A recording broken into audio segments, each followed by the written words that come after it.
that they can begin to line up in that way. Students trying to line up here from the office area, again, there'll be a cordon here and they'll be cordoned off and they'll be forced to line up towards the back of the line anyway. So again, those would be the two ideal places for drop off. In terms of pickup, again, that same place off of Rodeo would be great because students will be exiting the same exit here near the gym or in front of the school near the flagpole. But the place to park, if you have students coming out the N Street flagpole gate, would be 54th, because this is a parking zone. You are allowed to park on 54th. You are not allowed to park and wait on N Street. The other thing is we need space for our 5 RT buses and 2 district buses that will be arriving at dismissal, waiting to take our kids home. They need ample space to be able to park. And as many of you know, that N Street is very narrow. So again, in terms of pickup, the best places on 54th Street or on Rodeo. Here's a video, and again, this will be posted along with this video recording, and that will be posted to our website likely tomorrow. You can look at Ms. Flores, who is our Director of Health Services, talk a little bit about what she sees as the benefits of concurrent learning. So the concurrent learning model, again, what students will be experiencing in the classroom, again, the idea is to have students in person learning from the teacher in the classroom. Again, the teacher will be masked, students will be masked, it will be all socially distanced. And then the concurrent aspect is that those students who are not in person, the other 2 groups will be seeing the same instruction, the same teaching, the teacher teaching in the classroom through Zoom. And so thereby the concurrent piece that defines the concurrent piece. What makes this possible, the key to all of this is the Polycam, which is a camera that will be in all classrooms that follows the teacher as they're teaching, and that has a microphone that picks up the teacher's voice and projects that back to students through the Zoom platform, and so that they're able to hear Zoom. Obviously, the students in person will be able to hear the teacher, and so the Polycam again allows those students who are at home to be able to hear the instruction and to be able to participate in that way. There will be included with this technology package in each classroom a 27-inch monitor, which is probably 2 or 3 times the size of a normal laptop, that will be set up as well to allow the teacher to see the students on Zoom in a better way, in a bigger way, and hopefully be able to see hands raised and facial expressions and all those things that we're looking for on the Zoom lessons to try to keep students engaged. So that's the technology involved with this concurrent model, and that we will have in all of our classrooms beginning on April 22nd. In terms of additional support, students will be able to participate in ACES. There's capacity for about 40 students, and I did put out a message in the last parent bulletin that went out last Friday with sign-up information, but it's simply linking through the ACES webpage on our website, and there you can sign up to be officially enrolled in the after-school ACES program on those days that students are on campus. They will also be able to be after school. Again, there is limited capacity for that, so if you're interested in that, I would sign up for that as soon as possible. The program will go later on the days that we dismiss later. It will go up to 5 on Tuesday and Thursday, and on the days that we get out earlier, it will extend until 4 p.m. And then in terms of what students would need to have with them on a daily basis, again, we need the laptops, the Chromebooks that they have to come to school every day charged, so that students are ready to utilize technology like in the in-person classroom. And then again, they'll need to take that home so that on those days that they are those 3 days that they're at home on distance learning, they have access to Zoom as they have for the last 13 months. Again, backpacks, those Chromebooks should be in backpacks as they are breakable, and we certainly want them protected and taken care of in the travel back and forth to school. In terms of the nutritional piece, again, we will be providing a lunch on the way out as students are dismissed. Nutrition services will be providing that for students. And that the intent of that is that students take it and take it with them. There's no eating structure or lunch structure on campus. Again, this is to follow district and county regulations. I hope that in the fall we can return to a more normal 5-day pattern where we can get back to the great lunch experiences that have always been part of our school. But unfortunately, again, that won't be part of this, the end of the year this year of our return plans, as students are expected to leave campus at dismissal, taking their lunch with them. And then please, if students can bring their refillable water bottles to school along with in their backpack and their laptop, that would be great. There will be bottled water and cup opportunities in the classroom as the water fountains have been turned off as part of the COVID protocols. The other piece again is that our staff has been studying all year long as we've been trying to support students through this pandemic, the importance of building relationships with students and teaching lessons that help students develop those IB skills that help with their mindfulness, that help with their resilience, that help with their grit, because this has been a difficult time and we understand that.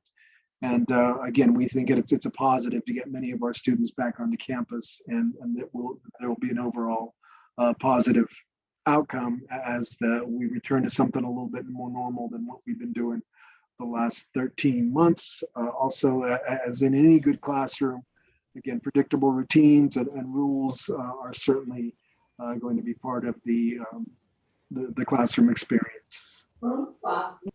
If you have, if you're interested in more resources, the district also has an SEL website at the district level that you can check in with. And but again, communicating with your teachers, communicating with me and with Dr. Stockdale will certainly be a way to help support your child if you feel they need some extra attention. This illustration really highlights one of the points I'd like to make, which is in returning safely, there are a lot of responsibilities that we need from the students. Obviously, what we're trying to set up our protocols and be as appropriate, following all guidelines from the county and CDC. But we really need families and students to help us. Do not come to school if there are any symptoms of anything showing. Certainly always be masked and be ready to be always masked when you're on campus. That's certainly part of the responsibility that we're asking you to take on as you do decide to return in person. And then following hygiene, washing your hands more than you ever have, and certainly coughing into your elbow if you feel the need to cough. The other piece is the crowding. We are having 2 boys' bathrooms, 2 girls' bathrooms open at all times during school, and we are having to monitor those very closely as we need a capacity limit of 2 or 3 in some of the bathrooms. We'll have an adult monitoring the lineup outside, kind of doing the count as students go in.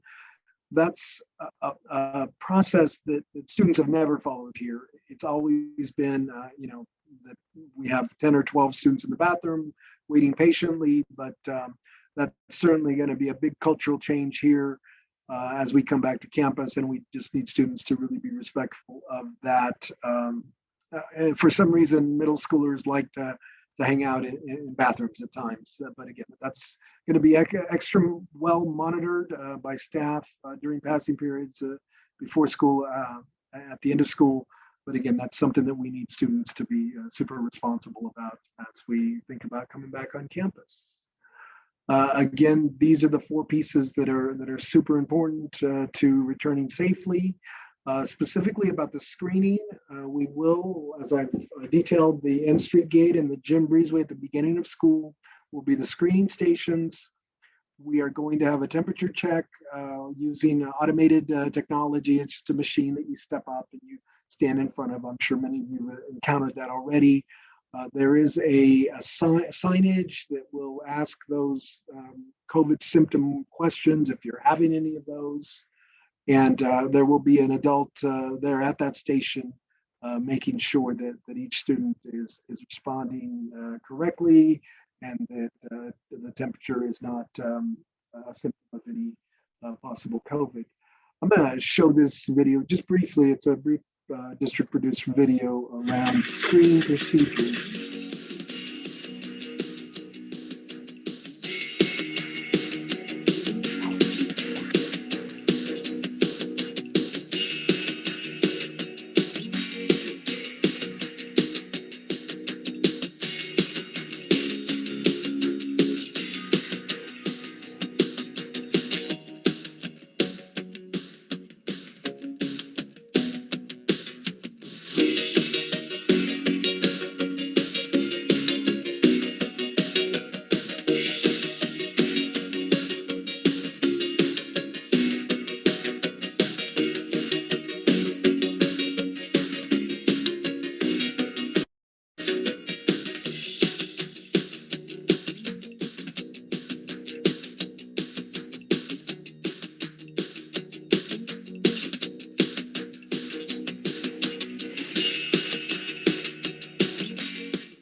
Again, just as a reminder, screening stations as you arrive, one in the multi-purpose room, and students after they are screened and confirm that there are no signs of COVID will proceed through the multi-purpose room into the quad area at the beginning of school where they can hang out socially distanced until first period begins or second period, depending on the day. There's also an area called the Learning Resource Center that will be supervised and will have a capacity, but students wanting to go inside a space. The library will also be open with limited capacity for students to wait for the beginning of school and to be in a safe, secure place that's probably a little bit warmer than the quad. Students entering near the gym as well after being positively screened for no COVID, again, will have access to this area. The bathrooms in the back corner, and again, those will be supervised by staff. So essentially, you're hanging out in the central part of our campus before school, after being screened and clearing the screening stations. There is an app that you can get through called the Frontline Health Portal. That is available wherever you get your apps. I got mine from the Apple Store, and it is simple to download, and then allows you to do the check, or students to do the check, I should say, from home every morning, so that when you get to the screening station, you simply flash your phone, and we know that you've answered those questions. And again, if you could put yourself on mute so that we can continue the presentation. Again, so you'll flash that after the temperature check as normal. You flash this to the staff member at the screening table, and you would be good to enter campus. So that is, again, an app that's available.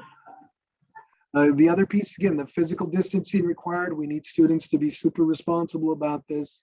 And this really gets back to the idea of a close contact.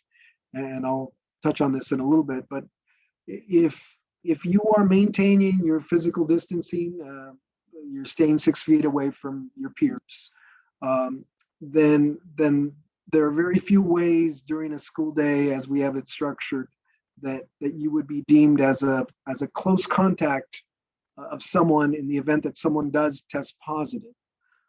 Again, if somebody were to test positive, close contacts would be identified, and those students who were deemed to be close contacts would be asked to stay at home, asked to quarantine.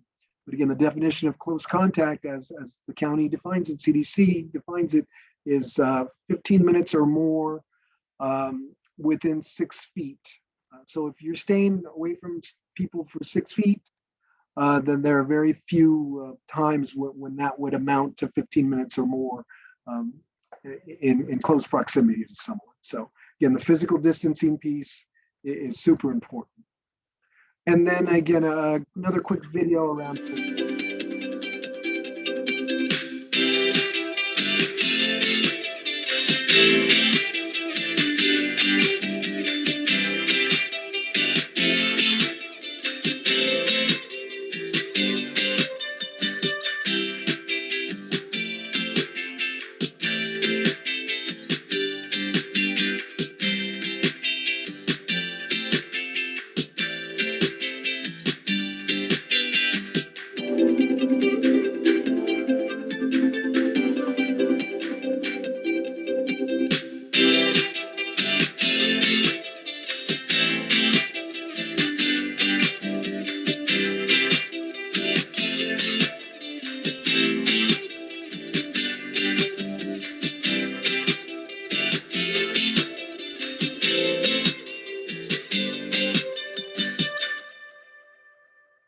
Now, we encourage all students to come with masks, but we will be providing masks for those students who do not have masks. They are cloth masks, and they are reusable masks. So the process would be then if a student arrives at a screening station without a mask, they will be given a mask.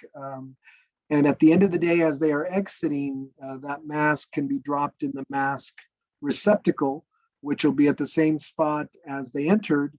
And those will be professionally laundered, and then our supply will be replenished. So again, if you don't have masks, fine, we're coming to school, but once you approach the screening station, you will be required to put on a district provided mask that is cloth and that will be recycled.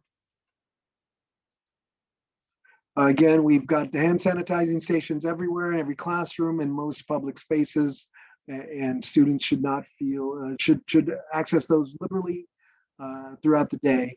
And again, we will be reminding students of that. The signage and directional flow, we are currently in the process of getting that put up, as well as barriers in the main office, barriers in some parts of the library, and then a regular disinfection schedule according to county protocols will be happening in the evenings with our custodial staff. We have been assessed, I want to say at least twice, and I think there's one more coming in the next week for our protocols to make sure that we're on board with what the county is directing. In terms of the air, I know this has been an interesting topic, an important topic. Again, our teachers will have windows and doors open as they are able. The vents have already been opened for the HVAC system so that they are pulling in air from the outside, and it's not recirculating air from within the building. We do have MERV filters in about half of our buildings and expect to have MERV 13, I should say, MERV 13 filters in the remainder of the wings in the next couple of weeks. But in the meantime, all of our classrooms that do not have MERV 13 filters in them have a HEPA air system here to filter air as well. And that's the illustration there is showing that. So again, heaven forbid, but if there is a COVID case, positive COVID case on campus, we would certainly keep that the identity of that person confidential.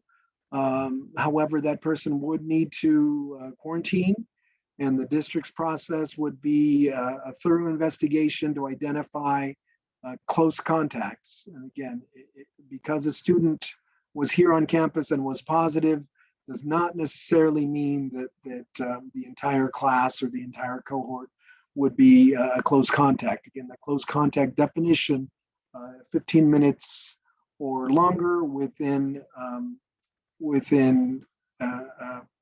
6 feet.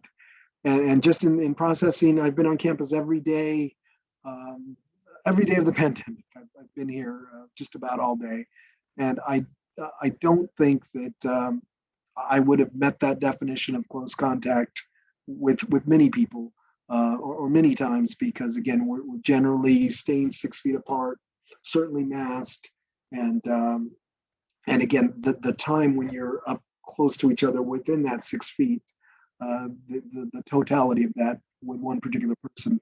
Uh, I struggle to think of a longer than 15 minutes time when I was within 6 feet of anyone over the last 13 months. Granted, no, there weren't 175 students on campus, so again, we will have to be careful with that. But yeah, in the event of close contacts being identified, then close contacts would need to quarantine, stay at home until they are cleared to return.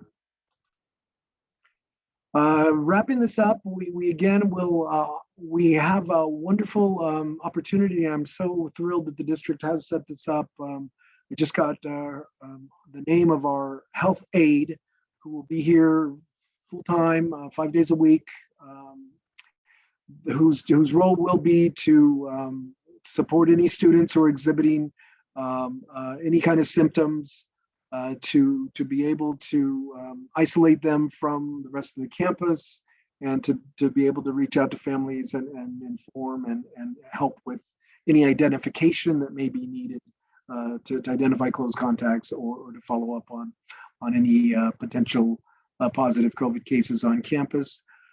She and Nurse Jones are also coordinating an on-site testing next Monday from 10 to 3:30. And again, I'll put more information out about this with Friday's bulletin.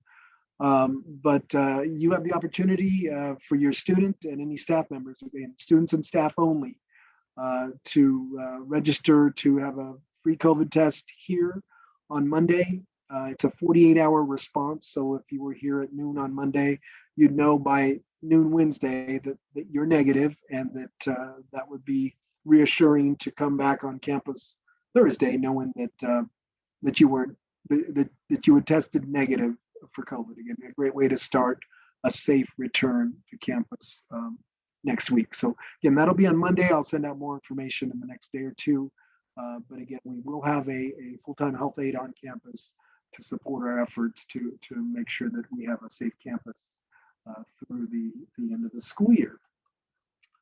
Okay, so that's my presentation, and I'm sure there are lots of questions, and we have plenty of time to be able to answer any questions that are out there. I see one in the chat. I see, will in-class students be provided a single Wi-Fi password, or will each class have different Wi-Fi passwords? The only reason a student would need a Wi-Fi password would be if they're bringing their own device to campus. There is one, and so we would have an adult input that into their device, as we're not supposed to share that with students. But all of the Chromebooks will already automatically recognize the Wi-Fi password here that is on campus. Are there other questions? And feel free to unmute yourself. Will yes, the bike cage be unlocked? Absolutely, Sam. So the process would be then to enter as normal, to get screened with your bike, and then we'll have Mr. Watson in the quad. We'll have staff that are able to guide you back there and make sure you can lock up that bike, and then a dismissal again. We'll have that available for you, knowing that the back is otherwise off limits, which again is a cultural shift for our students. Thank you. The name of the app, I will tell it to you right now. It is Frontline Health Portal. Frontline Health Portal. And super easy. I found it and downloaded it in a minute or so. So with the app, I downloaded it, but when I go to activate my account with the student email, it does not work. No. I can ask about that question, but it's working fine for me, and it may be a student ID issue, but I will certainly reach out to uh, to our IT and see if there are any issues around problems with student IDs. I would be shocked. So it might be a user error, not to imply that you have an error. Do I sign in with my ID, like my student like ID, like my 609 number? So I mean, you can hang around after, and Okay. I'll check in with you individually. Other questions? And again, not to beat a dead horse, but I appreciate your patience for those of you who showed up last Wednesday and then Tuesday and then tonight again to hear this information. I've been meeting with teachers, daily and talking about these procedures and processes. I'm super confident that we can manage the 175 students each day in a great way, in a safe way. When we're fully staffed and used to doing that for 600. So the difference will be, again, the masking, the distancing, and encouraging students to, walk on opposite sides of the sidewalk and to not walk right next to their buddy to the next class, but to walk with 6 feet of distance.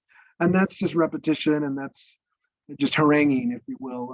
And we're kind of used to doing that to an extent, but we really need, students to understand the importance of it. It allows us to be in person because the last thing we want is students getting sick here, multiple students getting sick, and then having to take a step backwards instead of a step forward towards a 5-day program at some future.